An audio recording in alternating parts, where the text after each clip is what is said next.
Mesdames et messieurs, bonjour. Merci de rester fidèles au programme de Walf.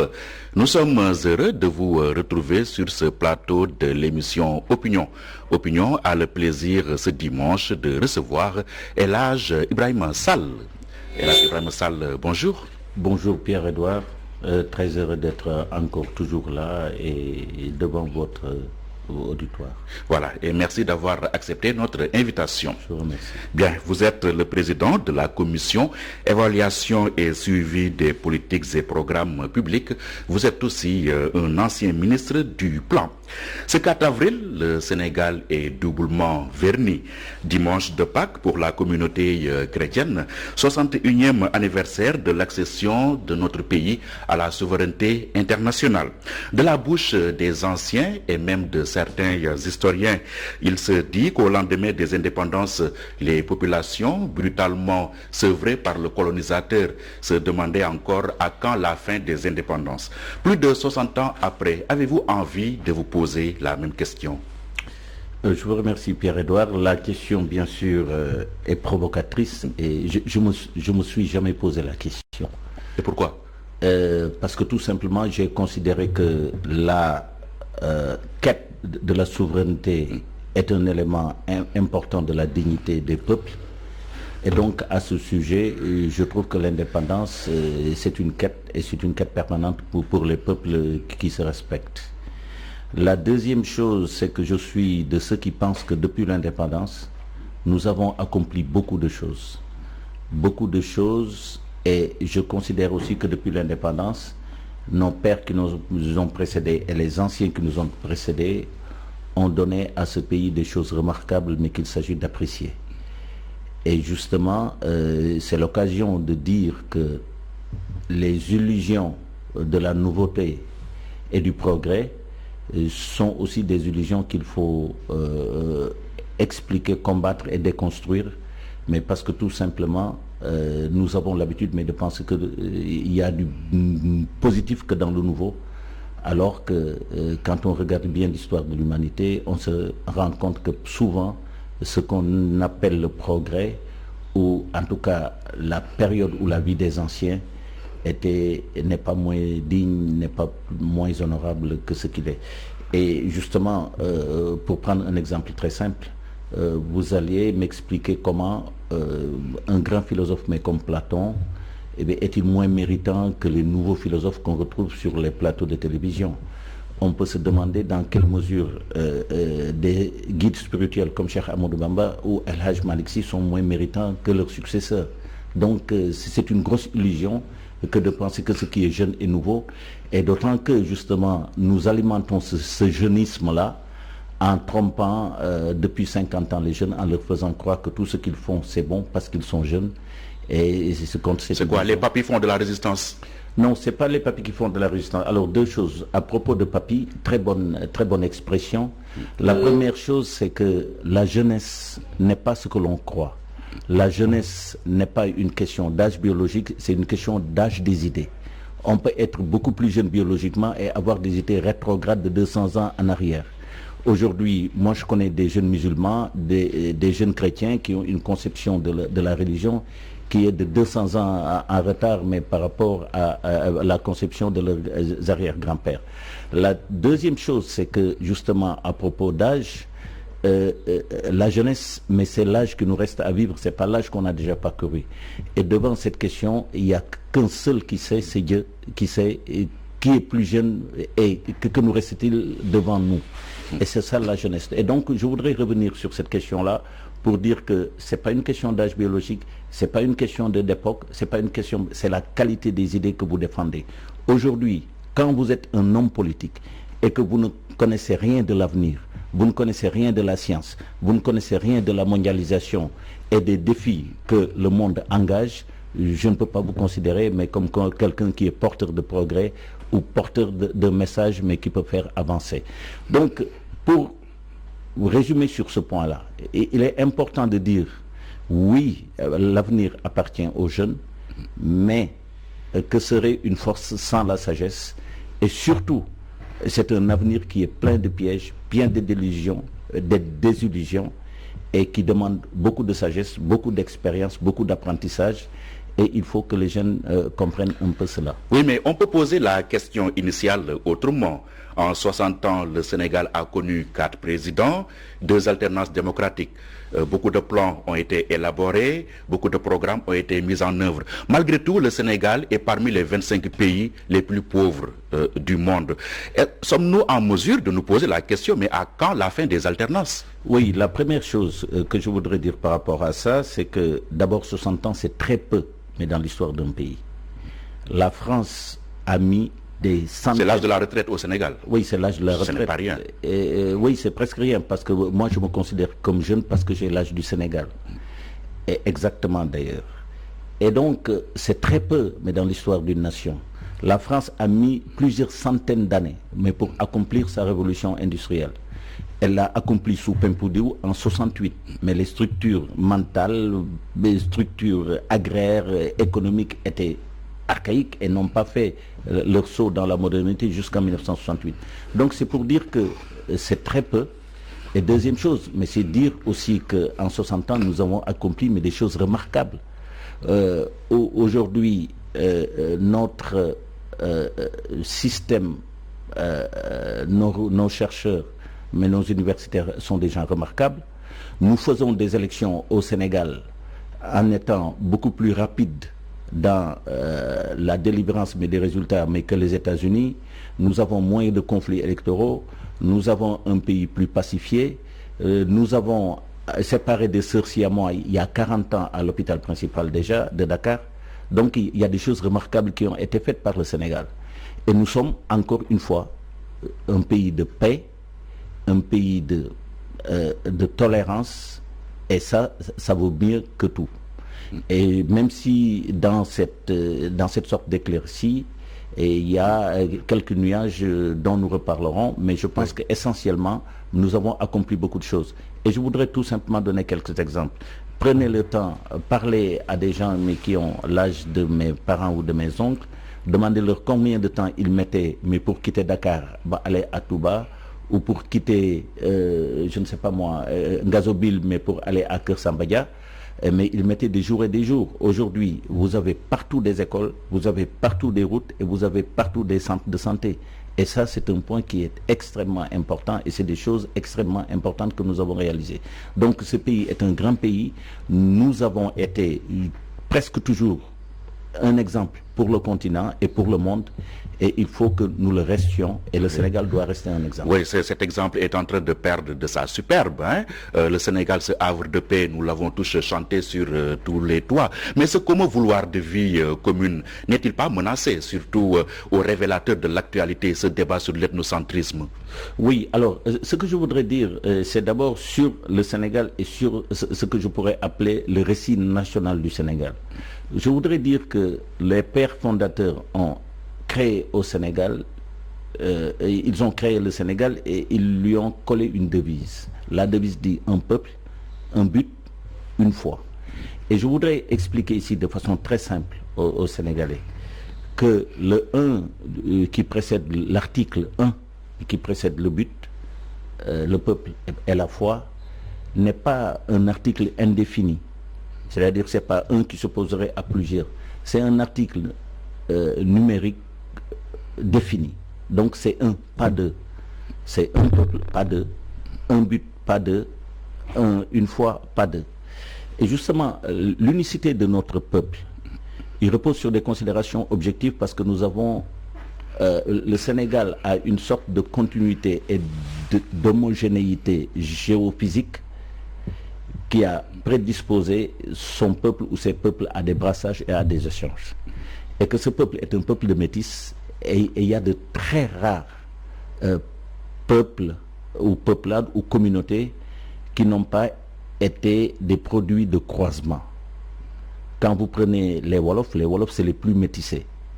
Mais c'est des mélanges, c'est des métis et ce qui fait que même la prééminence de la langue Wolof est une prééminence de métissage. Quand vous prenez les Diola aujourd'hui en Casamance, c'est pas les premiers, ils sont venus après les Baïnounk, ainsi de suite. Donc les brassages, les échanges ont fait, mais du Sénégal, et d'ailleurs de toute la zone de ce que l'on appelle la Sénégambie. Et il y a un excellent livre de Boubacar Bari qui a travaillé sur ça et qui a montré que la Sénégambie, du Sénégal jusqu'à Sierra Leone, est un pays d'échange, de brassage, de rencontres. Et c'est sur ce fond-là que nous avons un peuple. Et notre peuple est un peuple, mais qui est un, pas deux, en respectant les différences. Et la deuxième chose, c'est que nous avons un but, mais c'est le projet collectif, c'est le projet politique, c'est de bâtir une démocratie, c'est de bâtir un peuple prospère, ainsi de suite, et sur lequel nous reviendrons. Et enfin, la foi, c'est un ensemble de valeurs, mais sur lesquelles repose notre pays. Et nous savons aujourd'hui que pour le Sénégalais, le respect de l'autre est important, la politesse est importante, la tolérance est importante. Donc, mais nous avons aujourd'hui des valeurs que tous les Sénégalais connaissent. Même si, encore une fois... C'est les valeurs qui se perdent. Mais les valeurs se perdent, elles ont été mises à l'épreuve. Bon, elles se perdent, mais pour une raison très simple. Elles se perdent parce que les familles ont été cassées. Et quand les familles ont été cassées, l'école n'a plus eu des enfants qu'elle pouvait élever, puisque ne les ayant pas trouvés au niveau N, elle ne va pas les élever au niveau N+1. Et donc, on a eu l'échec des familles, l'échec de l'école, et après, vous voyez tout ce qui va se retrouver. L'échec de l'État. Oui, mais l'échec de l'État, mais forcément, mais quand la famille échoue, mais l'État échoue. Et quand la famille échoue, les processus de socialisation échouent, et vous avez une population, mais qui n'est pas contrôlée. Vous avez des parents qui ne peuvent même pas interdire à leurs parents d'aller casser des supermarchés, voler et piller les biens d'autrui, alors que chez nous, personnellement, pris individuellement, personne ne laisserait son propre enfant mais commettre ce genre de choses, mais sans lui faire la misère. Ventre affamé n'a point d'oreille, dit-on. Non, mais rien, il n'y a pas d'affamé. Quand on a faim, on ne réfléchit pas. Il n'y a pas de faim.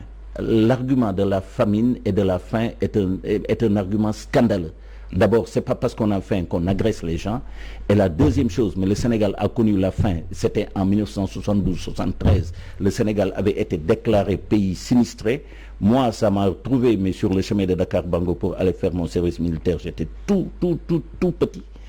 Et à cette époque-là, il n'y a pas eu la moindre agression, il n'y avait pas eu le moindre vol, parce que tout simplement, le processus de socialisation était là. Ce qui vient de se passer n'a rien à voir avec la faim. C'est du banditisme, c'est du vandalisme, et c'est un pillage qui a été... Vous y allez trop fort, là.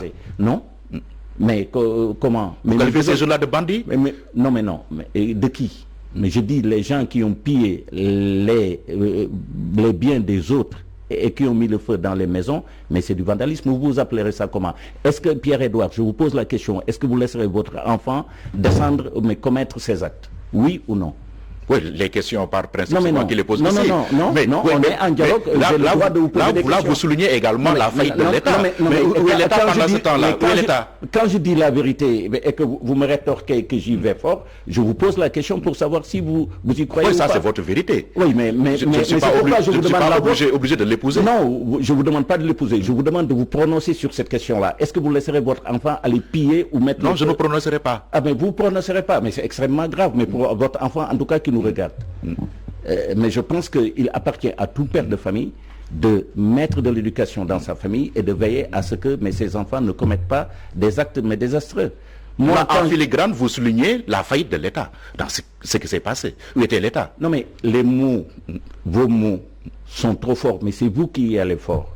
Qu'est-ce que cela veut dire? La faillite de l'État contestée par tout le monde. Qu'est-ce que cela veut dire? L'État. Non, mais quand les jeunes s'attaquaient au champ, quand les jeunes s'attaquaient au commerce des Sénégalais qui étaient pignons sur rue. Mais ça s'appelle pas une faillite, ça s'appelle une défaillance. Mais c'est différent. C'est vous qui y allez trop fort. Ben oui, mais l'usage des mots, c'est important. C'est dans la faillite. Non, à force de mal nommer, mais on finit par aller en enfer. Mais c'est Camus qui disait ça. Il faut nommer les choses très précisément. Et c'est dans une certaine laxisme, dans le langage que nous prononçons, dans les mots que nous produisons, mais qu'on finit par laisser tout s'installer dans ce pays. Ce qui s'est passé... Au laxisme, vous avez été excessif. Comment? En parlant de banditisme. Non, mais je caractérise le fait de brûler la maison des gens. Mais c'est le code pénal qui le dit, c'est pas moi. Le code pénal punit aux assises quelqu'un qui met le feu dans les biens d'autrui. Et c'est pas moi. Mais c'est le peuple sénégalais qui l'a voté par ses représentants qui a fait un code pénal. Je ne fais pas une caractérisation fantaisiste. Ce que je fais, c'est que je lis le code pénal et je lis ce que le code pénal dit des gens qui mettent le feu dans les maisons. C'est tout. Et moi, je le dis de façon très claire, je ne mets pas de gants et je n'ai pas de diplomatie à jouer, avec qui que ce soit d'ailleurs. Donc, mais je dis ce que je pense et ce que je pense. Le ministre de l'Intérieur a parlé de terrorisme. Oui, hein? mais le garde des Sceaux a parlé de lutteurs, vous parlez de banditisme. Non, mais le président, il est dans une logique d'apaisement. Donc voilà, le président, il prend votre contre-pied. Non, d'abord, première chose, Pierre-Edouard, moi, le ministre de l'Intérieur, il assume ce qu'il dit, le ministre de la Justice, il assume, j'ai rien à voir avec eux. Je suis un homme libre, indépendant qu'il a toujours été. Donc c'est pas aujourd'hui que ça va s'arrêter. Et le président, il joue la carte de l'apaisement. Non, avant le président. Mais je termine avec le ministre de l'Intérieur et je termine avec l'autre. Mais le ministre de... C'est une sorte de division du travail. Non, chacun a sa part du travail. Non, j'ai pas de travail, j'ai pas de division. Et s'il vous plaît, respectez-moi parce que je vous respecte. Je vous permettrai pas de m'assimiler à qui que ce soit. Je suis un homme libre et je suis indépendant. À personne. Comment? Je mets des exemples sur la table. Pourquoi vous mettez les propos, mes propos, moi, avec les propos du ministre de l'Intérieur? Mais le ministre de l'Intérieur, il est assez grand, il se débrouille tout seul. Mais je ne suis pas là pour le défendre, ni pour essayer de comprendre ce qu'il a dit. Ce n'est pas mon problème. Il dit ce qu'il dit, moi je dis ce que je dis. Le président de la République dit ce qu'il dit, moi je dis ce que je dis. Ce que je dis n'engage que moi, et je suis clair dans ce que je dis. J'ai tout simplement dit que les actes qui consistent à mettre le feu sur les biens des gens sont des actes qui sont décrits par le code pénal comme des actes de banditisme et qui sont punis et qui sont même punis mais comment on appelle ça, aux assises. Mais c'est pas moi qui l'ai dit, donc mais je ne fais que caractériser. Alors, la paix et la stabilité du Sénégal sont-elles menacées, à votre avis? Ils sont menacés, est-ce qu'ils sont menacés? Mais je sais qu'aujourd'hui, mais si je fais une analyse des menaces de notre pays, il y a deux choses qui sont très claires. C'est que nous avons du pétrole, nous avons du gaz, et ça va faire encore de la pression. Nous allons être l'objet de toutes les convoitises de la part de tout. Je pense à certains pays, je pense à certains groupes, je pense à certains réseaux qui vont essayer de déstabiliser le Sénégal. Ça c'est universel, je n'invente rien. Et je l'ai dit après l'ancien ambassadeur de France, M. Ruffin, je crois. J'ai lu ça dans la presse. Et la deuxième chose, c'est que il y a quelque chose aussi, mais qui me paraît très important, c'est que le terrorisme est à nos portes et il est à l'intérieur de notre pays. Parce que tout simplement, moi, ça fait plus de 10 ans que je suis la question sécuritaire dans la sous-région. J'ai été chargé au sein des Nations Unies de suivre la prolifération des armes sur le continent.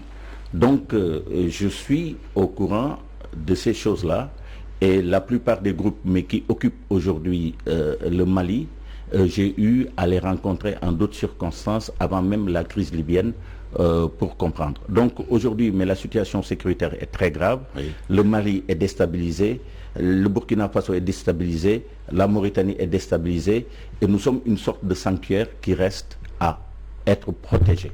C'est pourquoi il nous faut renforcer notre arsenal de lutte contre le terrorisme, renforcer surtout nos services de renseignement, les descendre jusqu'au niveau le plus bas et associer les populations à la défense de notre pays par tout simplement mais le développement d'un réseau de renseignement très dense. Éviter de se faire divertir par des sujets de moindre importance. Oui, mais ça c'est votre appréciation, mais vous n'allez pas m'apprendre à penser. Tout marche dans la République. Ah oui? Pendant que nous protégeons, absolument, pendant que nous protégeons notre sécurité, il faut que la justice marche, et pendant que la justice marche, il faut que les gens mangent. Ce n'est pas des arbitrages qu'il faut faire entre la sécurité et le terrorisme, donc ne faisons rien, mais ne tranchons pas les litiges. Les litiges, il faut qu'on les tranche. Il faut que la justice continue à marcher, même si on lutte parallèlement contre le terrorisme, même si on fait des investissements, même si on fait des routes. Et justement, la justice, pour qu'elle marche, il faut qu'elle marche de façon indépendante. Qu'on sache que un juge, la justice ne se rend ni sur commande, ni par les réseaux sociaux, ni par la rue. et qu'on laisse les magistrats librement La justice a faire besoin le de sérénité. travail. Mais la justice elle est attaquée de toutes parts. Mais vous ne pouvez, mais justement, mais c'est pourquoi, mais vous ne pouvez pas le matin demander l'indépendance de la justice, mais l'après-midi, mais vouloir faire des manifestations pour faire la pression sur les juges. La justice, elle doit être libre, elle est indépendante. Et là, je reviens sur un point. C'est pas parce que le service public de la justice a des dysfonctionnements qu'il faut se méprendre sur l'institution judiciaire, qui, elle, doit être sacrée. Parce que quand on a fini de ne plus respecter la justice, il ne nous reste plus, hélas, mais que la guerre civile. Parce qu'il n'y a que la justice qui est le dernier rempart d'une société. C'est pourquoi elle est sacrée, elle doit être protégée. Maintenant, il y a des réformes de fond qu'il faut faire. Et les réformes de fond, je vous rappelle qu'il y a une concertation nationale sur la modernisation de la justice qui a eu lieu en mars et en avril 2018, qui a été remarquablement conduite avec tous les anciens ministres de la justice vivants, la société civile, les commerçants, les associations, toutes les branches de la société ont été impliquées dans cette concertation-là, mais avec des conclusions très importantes, mais sur la carte judiciaire, sur le statut des magistrats, sur le Conseil supérieur de la magistrature, et le président de la République a toutes ces résolutions-là, et donc je pense qu'il faut continuer à protéger les institutions, et c'est le rôle d'ailleurs du président de la République de protéger les institutions, y compris l'institution judiciaire. C'est sa responsabilité, c'est constitutionnel, et je pense que même en France, le président de la République jure pour préserver l'indépendance de la justice. Donc cette affaire-là, c'est important.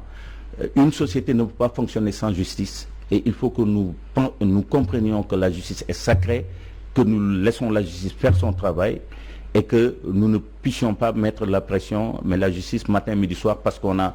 Oui, mais la présence du président au Conseil supérieur de la magistrature, ça ne pose pas problème? Ça pose problème pour certains, mais pour d'autres, ça ne pose pas problème. Ça ne vous pose pas problème personnellement? Non, mais je vais plus loin que moi, personnellement.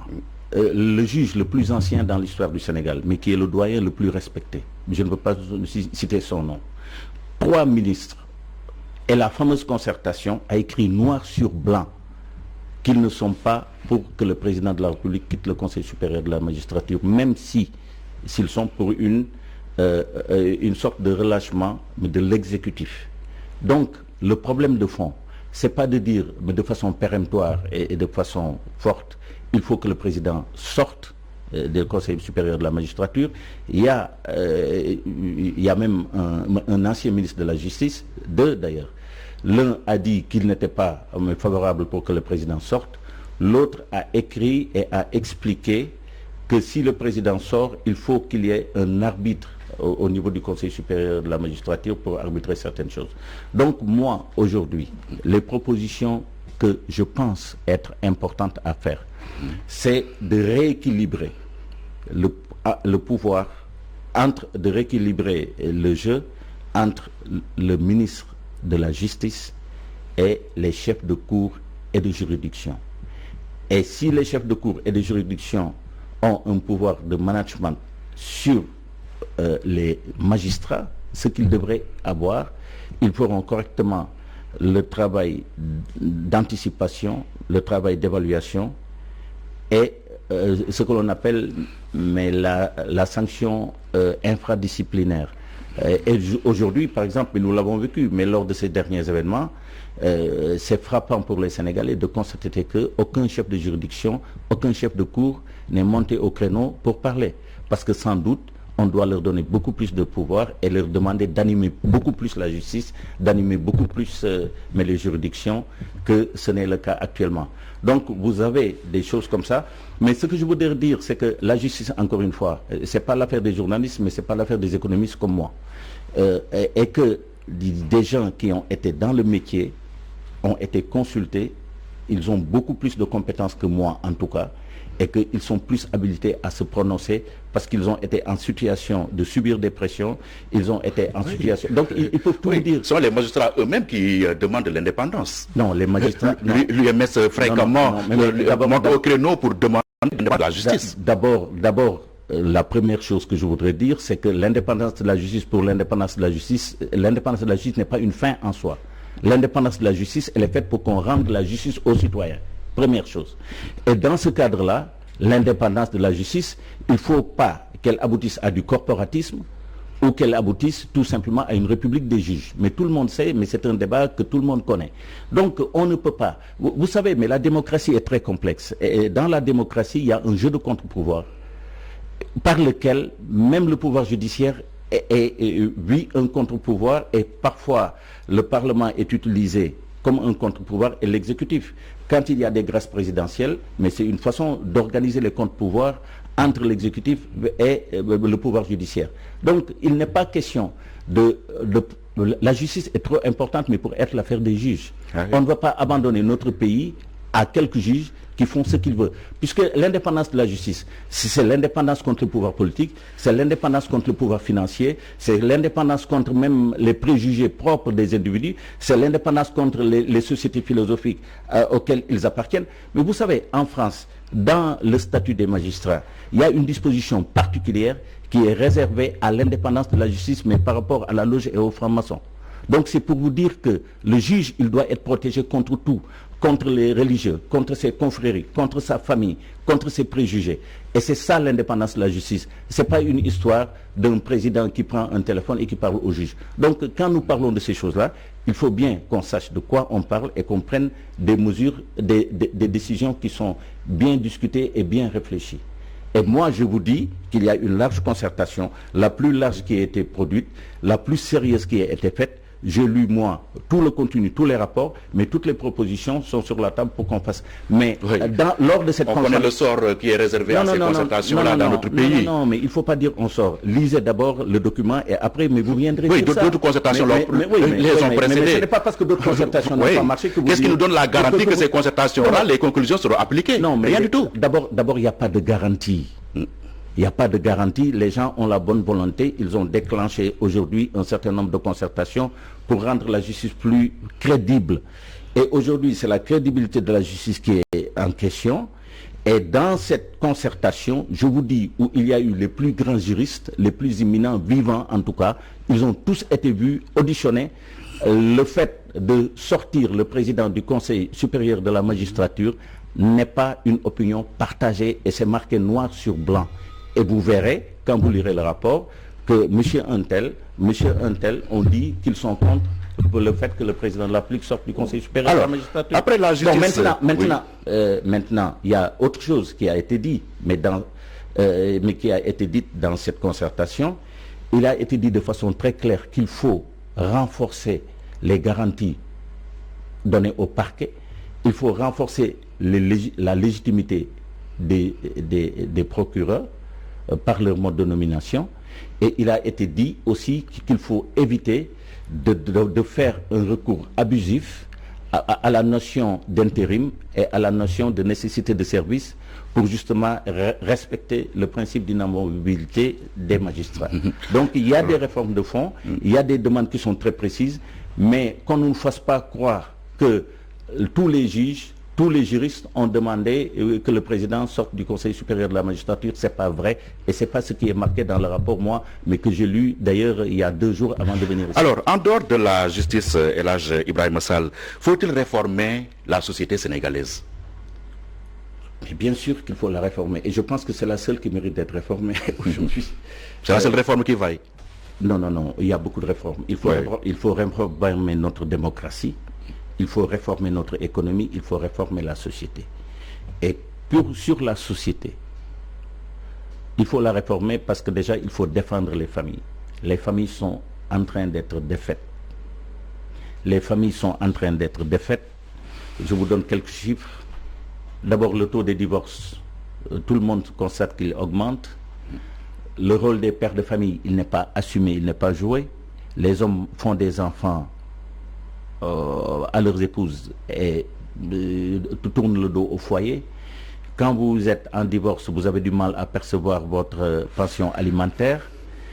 Et dans tout ça, les processus de socialisation ont tous sauté et la famille n'a plus aucun contrôle sur les individus. Et pour moi, ça me paraît être la plus grande menace sur la société sénégalaise, sur notre nation et sur notre pays.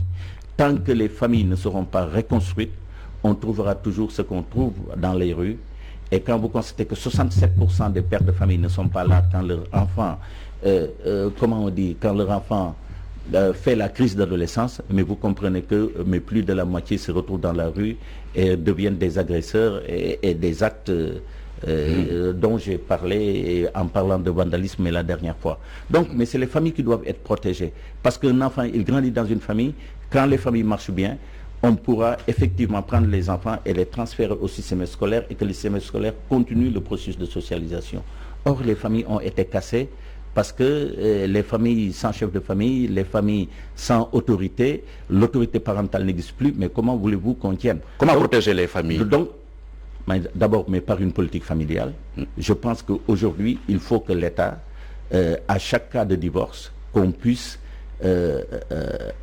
faire des prélèvements automatiques, mais que l'État puisse payer, par exemple, les pensions alimentaires et se retourner systématiquement contre les hommes, mais qui ne veulent pas le faire.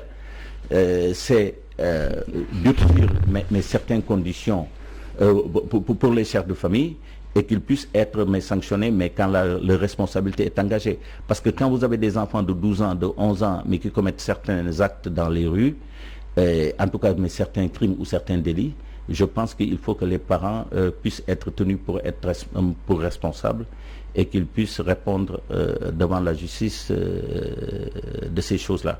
Donc vous avez des actions positives, mais vous avez aussi des actions de répression, mais aussi vous avez des discours, mais de socialisation. Aujourd'hui, je pense que le coaching familial est une nécessité parce qu'on ne peut pas laisser des femmes seules ou des hommes seuls qui élèvent leurs enfants sans coaching. Il y a des travailleurs spécialisés, des travailleurs sociaux spécialisés dont le rôle est d'appuyer la famille. Les familles n'ont pas de conseil. Quand elles ont des problèmes, elles vont voir l'imam du quartier qui fait ce qu'il peut, qui n'a pas de moyens. Donc c'est toute une politique de la famille qui pour moi constitue à refaire la famille.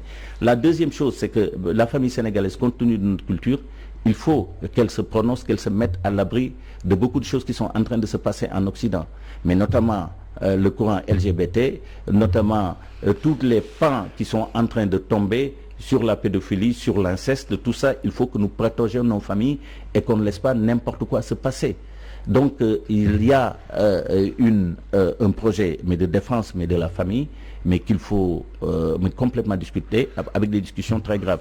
Il faut aussi autre chose, enfin, il faut l'émancipation des femmes, il faut donner les moyens aux femmes de pouvoir agir et de mieux les protéger contre les violences familiales, les violences sexuelles, les agressions dont elles sont victimes. Parce qu'on ne peut pas vivre dans une société où les femmes sont des citoyens, mais de seconde catégorie.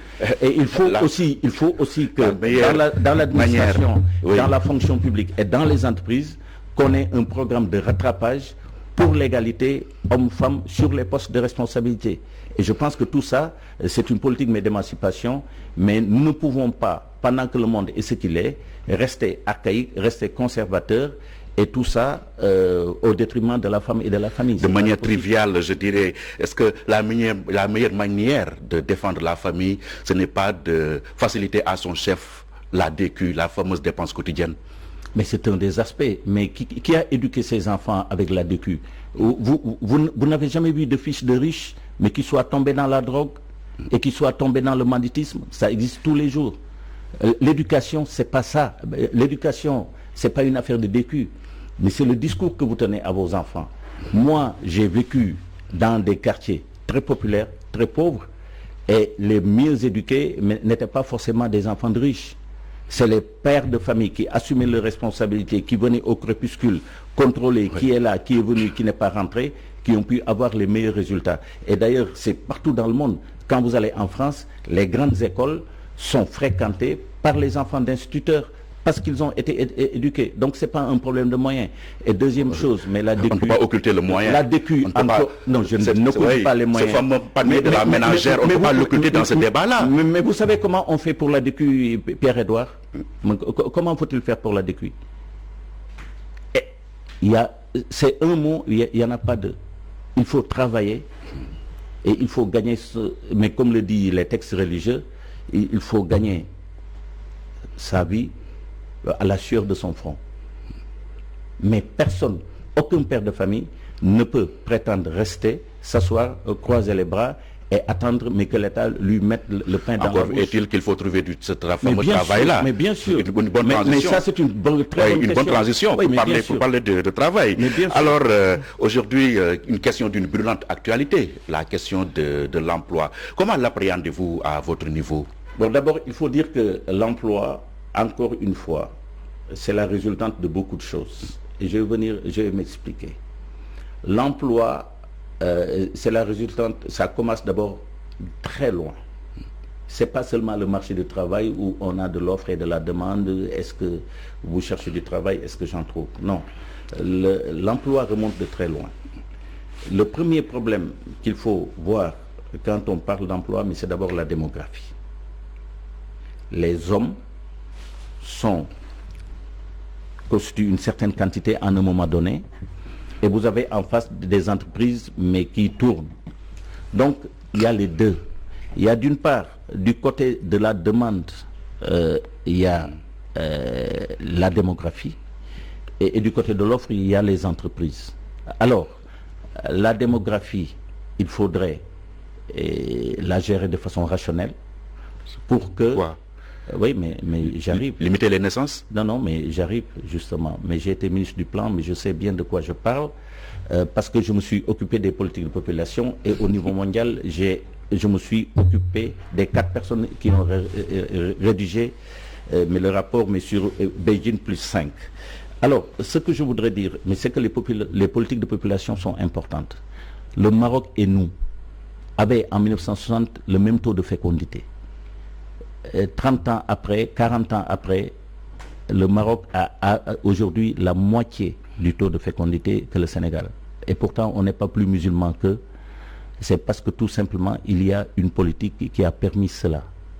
La Chine, dont vous vantez les mérites partout, l'économie, un moment a été obligée de gérer à court terme sa pression démographique pour s'en sortir. Même si elle est revenue sur cela.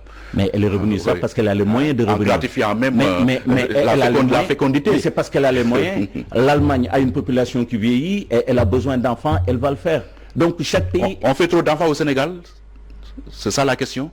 Aujourd'hui, vous avez une population, mais je ne vise pas les enfants. Mais je ne veux pas avoir aussi une... Mais vous savez, mais vous êtes des journalistes, mais vous devez savoir quelque chose de très important. La langue, le langage, c'est ce qui déstructure et organise les sociétés. La façon de parler, le lieu où on le dit, le moment où on le dit, c'est très important, ce que Michel Foucault appelait le grand partage.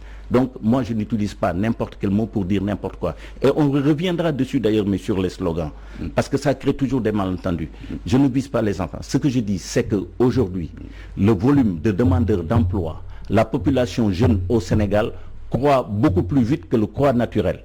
Et les jeunes, il faut leur trouver des écoles, il faut leur trouver des hôpitaux, oui. Il faut les soigner. Et tout ça, c'est un traumatisme pour un ministre du Plan qui travaille sur le long terme. Oui, mais c'est parce qu'on planifie les gouvernements sont élus pour ça, non? Oui, mais c'est pourquoi on planifie les naissances.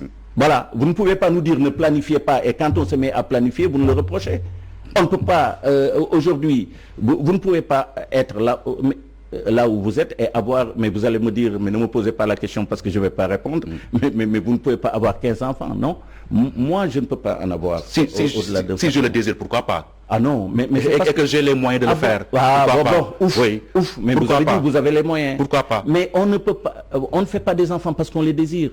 On fait des enfants parce qu'on a les moyens de les éduquer. On fait les enfants parce qu'on a les moyens d'y veiller, de les surveiller, de voir est-ce qu'ils prient à l'heure, est-ce qu'ils travaillent à l'heure, est-ce qu'ils se comportent bien. Mais on ne fait pas les enfants parce que j'ai envie de faire des enfants. Ça n'existe nulle part. Et pourquoi élit-on un gouvernement? Mais le gouvernement... Il doit trouver les moyens de capter tout cela. Mais le gouvernement est là pour assouvir, mais pour aider les gens qui ont assouvi leurs désirs à trouver les moyens de nourrir leurs enfants. C'est ça votre façon de croire que c'est le rôle de l'État. Non, mais l'État n'est pas là pour ça. Un père de famille qui met un enfant au monde, il est d'abord presque le responsable exclusif mais de cet enfant. Il faut avoir le sens de la responsabilité. L'État, il est là pour construire des hôpitaux, des écoles. Mais bien sûr. Oui. Mais bien sûr. Mais c'est pourquoi l'État aussi est là pour vous dire quand vous n'avez pas de ressources et que vous faites 19 enfants mais que vous les laissez dans les rues, que c'est pas normal. On ne fait pas un enfant mais pour l'abandonner. Un enfant, on le fait pour s'en occuper. Moi, c'est comme ça que j'ai été élevé. Je ne comprends pas autre chose. Et donc, aujourd'hui, il faut que la famille se ressaisisse. Mais c'est aussi l'opportunité de comprendre autre chose. Comment? Vous avez été éduqués comme ça, d'autres ont été éduqués d'une autre manière. Il faut respecter leur choix aussi. Non mais attendez, mais on ne doit pas tomber dans un relativisme où chacun fait ce qu'il veut comme il veut. Mais c'est pas un raisonnement, on évoque des aspects religieux et culturels. Non, un pays dans ce débat-là. Mais même les aspects religieux, on n'a pas dit multipliez-vous anarchiquement sans organiser l'éducation de votre enfant. Ça n'existe dans aucune religion. Montrez-moi où dans la religion chrétienne ou dans la religion musulmane où on a dit à un père de famille, fais des enfants, mais n'en sois pas responsable. Ça n'existe pas. Mais faut-il lier cet échec dans la politique d'emploi à la forte natalité dans notre pays? Laissez la politique d'emploi. Si les politiciens ont échoué dans leur politique d'emploi, ce n'est pas la faute des pères de famille qui font des enfants. Non mais c'est terrible, Pierre-Edouard. Moi, je vous reconnais pas. Vous ne pouvez pas raisonner comme ça. C'est vous qu'on ne reconnaît plus. Non, mais c'est vous qu'on ne reconnaît plus. Non. Il faut être sérieux. Moi, j'ai été économiste. Je suis économiste. En 1985, mais j'ai discuté avec François Hollande. Il était dans le département d'économie. Et je lui expliquais que la France allait encore souffrir du chômage. Il n'y croyait pas. Et il est tombé sur la question du chômage. Et les arguments que j'avançais, c'était la démographie et la technologie. Et ces deux éléments sur lesquels vous ne pouvez pas faire l'impasse. Mais quand vous raisonnez sur le chômage. Maintenant, si vous voulez que je sois un politicien, un démagogue, je peux jouer le rôle. Dire à tout le monde, vous aurez du travail. Mais c'est des faux emplois, mais qui détruisent l'économie. Ce que je vous explique, c'est clair. C'est que l'emploi, le déséquilibre sur le marché du travail, il part de la démographie et il passe par la technologie. Et les deux sont des éléments essentiels si vous voulez lutter contre le chômage. Vous ne pouvez pas lutter contre le chômage si vous ne formez pas les enfants, si vous ne formez pas les jeunes, et vous ne pouvez pas lutter contre le chômage si vous n'aidez pas les entreprises à être plus efficaces, à produire plus, parce que tout part de la production. Et donc ça, mais c'est de l'économie, mais ce n'est pas de la démagogie. On ne peut pas tout faire et tout dire et le contraire, mais ce n'est pas possible. Oui, mais au-delà de la politique d'emploi, existe-t-il une politique de jeunesse au Sénégal? Ah oui, mais une politique de jeunesse, mais elle est nécessaire mais c'est elle qui couvre la politique d'emploi.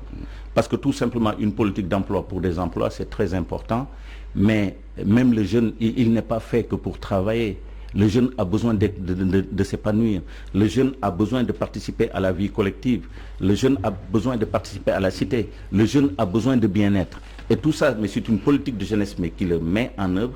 Et la politique de jeunesse, aujourd'hui, ça tourne autour de l'engagement citoyen, des opportunités qu'il faut créer pour les jeunes. Et sur ce plan-là, le gouvernement est en train de faire des choses très importantes, mais sur la politique de jeunesse et notamment sur la formation professionnelle qui a eu beaucoup de réalisations mais ces dernières années. Aujourd'hui, je vous explique quelque chose de très simple. Quand vous allez à Koki, vous terminez vos études coraniques et vous rentrez par une porte à côté dans un centre de formation professionnelle. C'était des choses qui étaient inimaginables. Dans les prisons, la même chose se fait. Et aujourd'hui, d'ailleurs, mais la commission d'évaluation est en train d'évaluer les conditions de vie et de détention et toute la politique carcérale du Sénégal pour essayer de faire des propositions pour que les gens soient détenus dignement et qu'on cesse, quand l'État a entre ses mains la liberté de certains, mais de les traiter dans des conditions mais qui sont dégradantes humainement. Donc c'est un des points mais sur lesquels nous sommes en train de mener une évaluation. Mais nous avons une évaluation à l'instant où je vous parle, mais le président de la République a demandé une évaluation non seulement sur l'ensemble des politiques d'emploi, mais sur l'ensemble des politiques de jeunesse. Et nous avons une centaine de questions évaluatives à laquelle nous devons répondre pour vraiment rectifier, changer, orienter les politiques de jeunesse. Et quelle est la question principale qu'on doit se poser? Mais la question principale, mais sur l'emploi ou sur la jeunesse? Oui, sur la jeunesse. Mais sur la jeunesse, la question principale tourne autour de l'engagement civique. C'est la question vraiment essentielle. Sur le chômage, la question essentielle se pose différemment. parce que nous avons segmenté le marché du travail en 24 segments. Et il se trouve qu'aujourd'hui, l'urgence, c'est pour la main-d'œuvre la moins qualifiée. Et la main-d'œuvre la moins qualifiée, c'est celle qu'il faut caser immédiatement dans le court terme. Ça veut dire que nous avons des niches dans l'agriculture, dans l'agroalimentaire, dans l'horticulture, mais c'est les 3 secteurs qui ont été, mais puisque nous avons mené des simulations très précises. Donc sur ça, il y a des choses qui vont être faites. L'artisanat est aussi une source très importante, et sur l'artisanat, il y a la formation professionnelle, et il y a une cartographie des métiers, des référentiels de qualification qui ont été mis en face, mais des formations qu'il faut délivrer. Et tout ça, ça va se faire. Et encore une fois, pour l'autre frange, c'est-à-dire ceux qui vont jusqu'au doctorat, c'est une main-d'œuvre qui est essentielle pour la transformation structurelle de l'économie. Parce que l'économie ne peut pas continuer à être ce qu'elle est, et en même temps, ne pas pouvoir répondre à des besoins mais de qualification. Donc, d'ici quelques années, je dirais une dizaine d'années, mais ce qui va se passer, c'est que le marché du travail sénégalais va migrer de la main-d'œuvre non qualifiée vers la main-d'œuvre la plus qualifiée, et c'est là où elle va trouver les niches pour tout ce qui est débouché pour le gaz et pétrole, pour toutes les compétences qui ont été identifiées en pétrochimie, et les métiers qui tournent en tout cas autour du pétrole et du gaz, où nous aurons énormément d'emplois à pourvoir. Donc voilà aujourd'hui les 2 axes. C'est qu'à court terme, agriculture, artisanat et secteur informel, et à moyen terme, ce sera le gaz, le pétrole et des métiers qui sont plus relevés et qui vont préparer la transformation structurelle de l'économie. Encore une fois, mais pour en revenir à ce point-là, mais sur le chômage, il y a quelque chose qui est très important qu'il faut dire.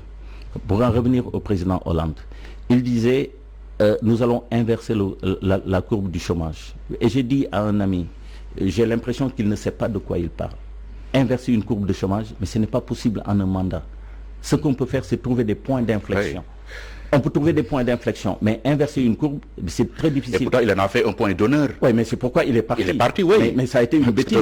Non, on ne peut pas. On ne peut pas s'engager. On promet des emplois, on ne les satisfait pas, et on est là pour justifier pourquoi on n'a pas réussi. Non, d'abord, il faut connaître le bilan. Est-ce que vous connaissez le bilan emploi mais du gouvernement?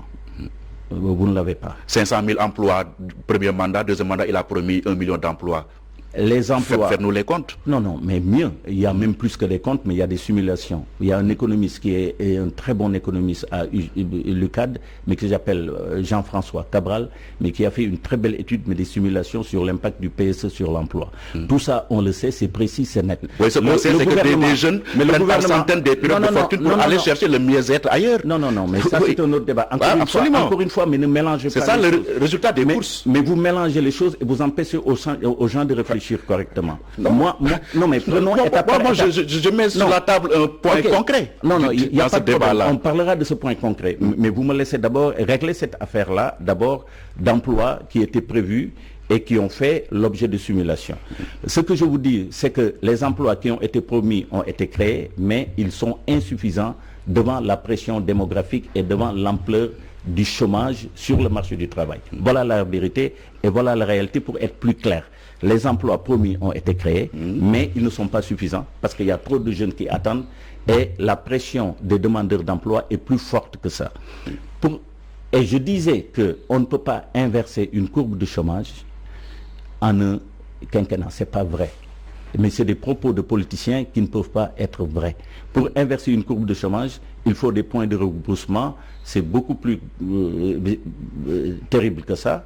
Et l'emploi est d'une dynamique qu'on ne peut pas comme ça inverser. Mais n'importe quel économiste qui prend son premier cours d'économie, mais dans une faculté, on lui dira qu'un entrepreneur ne pas embauché, mais à court terme, mais pour que l'espace de l'emploi augmente, il faut que le capital change. Et pour investir dans le capital, mais il faut du temps. Donc, ce qui peut se faire, c'est une action graduelle, couplée avec la formation, couplée avec les investissements, couplée avec le développement des PME, couplée avec le développement de bons programmes d'investissement public, comme nous en avons sur le BTR, sur beaucoup de programmes qui vont justement embauché énormément de gens.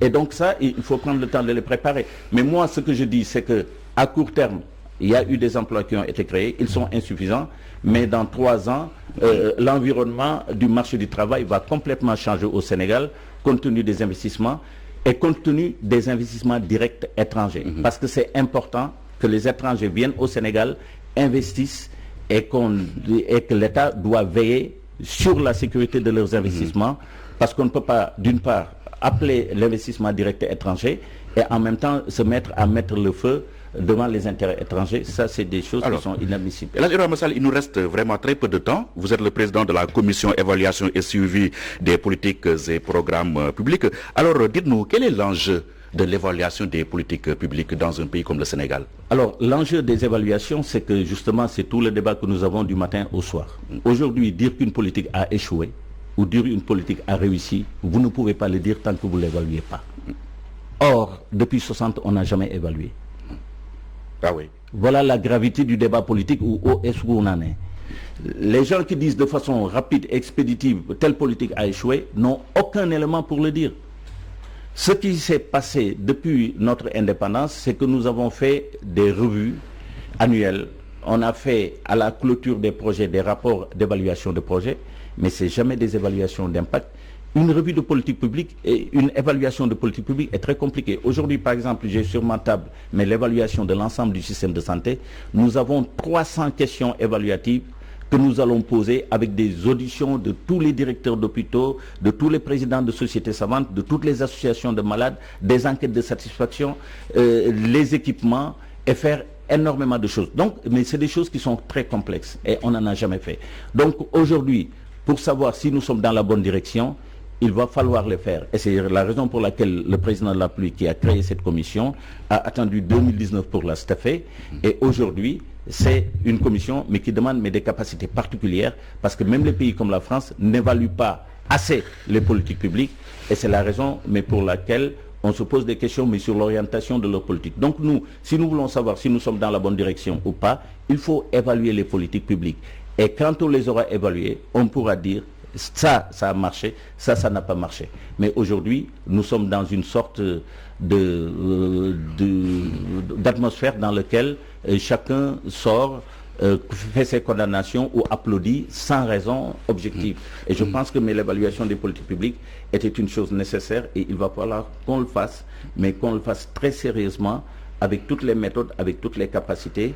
Et ça, on verra par exemple qu'aujourd'hui nous avons de bonnes politiques publiques, mais nous ne sommes pas sûrs que l'organisation, l'État qu'on a et l'administration qu'on a sont toujours en mesure justement de porter ces politiques. Et ça, ça va au-delà des partis politiques, ça va au-delà de la politique politicienne de tous les jours. À votre nomination à la tête de cette commission, certains se sont interrogés. Est-ce que vous n'êtes pas en quelque sorte une sorte de Premier ministre sans le titre? Vous répondez quoi? Je réponds que les choses ont des noms et les noms ont un sens. Je préside la commission d'évaluation des politiques publiques au Sénégal dans le cabinet du président de la République à côté de d'autres institutions comme l'IGE, comme l'OFNAC. Et je rappelle que la France, la même institution existe, elle est dirigée par le président de l'Assemblée nationale. Et que donc il ne s'agit pas de cette affaire-là parce que moi je ne suis mêlé ni de près ni de loin à l'action du gouvernement. Le gouvernement gouverne, le gouvernement exécute la politique que le président définit et moi je passe après et bien après pour voir si ce qui a été fait est bon ou pas. Et je donne en toute indépendance, en toute objectivité, en toute crédibilité mes appréciations au président de la République et qui peut les changer. C'est le fast-track qui a été invoqué comme argument pour expliquer la suppression du poste de Premier ministre. Alors, de votre position de président de cette commission-là, sentez-vous ce fast-track dans la conduite des affaires publiques? Alors, d'une part, je n'évalue pas, je n'ai pas encore évalué le dispositif d'exécution de la politique gouvernementale. Ça se fait d'ailleurs. En France, ils l'ont fait. Et si je l'avais fait, effectivement, j'aurais pu vous dire. Mais aujourd'hui, je ne sais pas, mais ce qui a inspiré le président de la République, il est le seul à savoir pourquoi il l'a fait. Il est le seul à savoir quand est-ce qu'il va revenir dessus ou pas. Et la troisième chose, mais c'est qu'à mon âge, on ne postule ni à un poste non vacant, ni à un poste non existant. Le poste de Premier ministre n'étant ni existant ni vacant, je me sens concerné en aucune façon, ni de près ni de loin. Oui, parce que le débat est posé de la nécessité à restaurer ce poste de Premier ministre. Cela ne vous parle pas, même en vous rasant le matin, vous ne pensez pas à ce poste-là? Jamais, mais je me dis que le président de la République est un homme très pragmatique et très intelligent. Il sait ce qu'il faut faire, il le fera quand il le souhaitera. Voilà, merci beaucoup. Merci El Hadj Ibrahima Sall, président de la commission évaluation et suivi des politiques et programmes publics et ancien ministre du Plan. Merci pour ce débat très animé. Merci beaucoup. Merci. Bien. Mesdames et messieurs, ainsi prend fin ce numéro d'opinion. Merci de l'avoir suivi. Bonne fête de Pâques à toute la communauté catholique d'ici et d'ailleurs. Et bonne fête également de l'indépendance à tous les Sénégalais. Merci. Rendez-vous est pris pour dimanche prochain. Au revoir. Merci. Au revoir.